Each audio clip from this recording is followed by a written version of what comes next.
சென்னையை அடுத்த மாமண்டூரில் தேமுதிக மக்கள் நல கூட்டணியின் தேர்தல் சிறப்பு மாநாடு நடைபெற்றது. இதில் தேமுதிக மக்கள் நல கூட்டணி, தமிழ் மாநில காங்கிரஸ் உள்ளிட்ட 6 கட்சி தலைவர்கள் உரையாற்றினர்.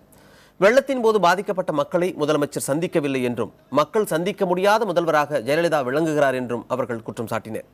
ஜெயலலிதாவின் மதுவிலக்கு குறித்த அறிவிப்பையும், திமுகவின் தேர்தல் அறிக்கையில் இடம்பெற்றிருக்கும் மதுவிலக்கு உள்ளிட்ட வாக்குறுதிகளையும் மக்கள் நல கூட்டணி தலைவர்கள் விமர்சனம் செய்தனர்.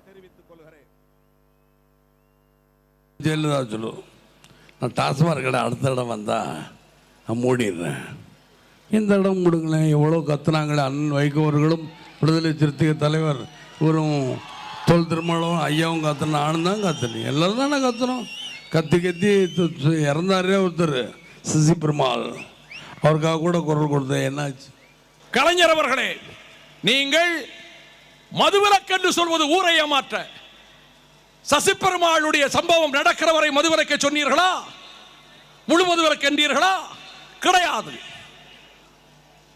ஜெயலலிதா அறிவிக்கிறார், படிப்படியாக மதுவிலக்கை கொண்டு வருவோம் என்று. இந்த 2 பேரும் கோ அக்யூஸ்ட், கம்பைன்டு டெக்காய்ட்ஸ், கூட்டு கொள்ளைக்காரர்கள். அண்ணா திமுக திமுக இந்த ஒரு பிரச்சனையில் மட்டும் கூட்டு கொள்ளையார்கள். நான் ஆதாரம் இல்லாமல் சொல்லவில்லை. ஊழலை தடுப்பதற்காக லோகாயுக்தா சட்டம் கொண்டு வரப்போவதாக அங்க திமுக தலைவர் அறிவித்திருக்கிறார். எங்கள் அணியின் சார்பாக சொல்கிறேன், அத்தகைய சட்டத்தை கொண்டு வருவதற்கு உங்களுக்கு கலைஞர் கருணாநிதிகளுக்கு தகுதி இல்லை என்பதை இந்த கூட்டத்தின் வாயிலாக சொல்லுகிற போது, முதலமைச்சர் முன்னிலையில் நத்தம் விஸ்வநாதன் பேசியதை நாட்டு மக்கள் அறிவார்கள். இப்படி இருக்கையில் மீண்டும் நாங்கள் ஆட்சிக்கு வந்தால் நாங்கள் பூரண மதுவிலக்கை கொண்டு வருவோம், படிப்படியாக கொண்டு வருவோம் என்று இந்த அம்மா ஏமாற்றுகிறார்.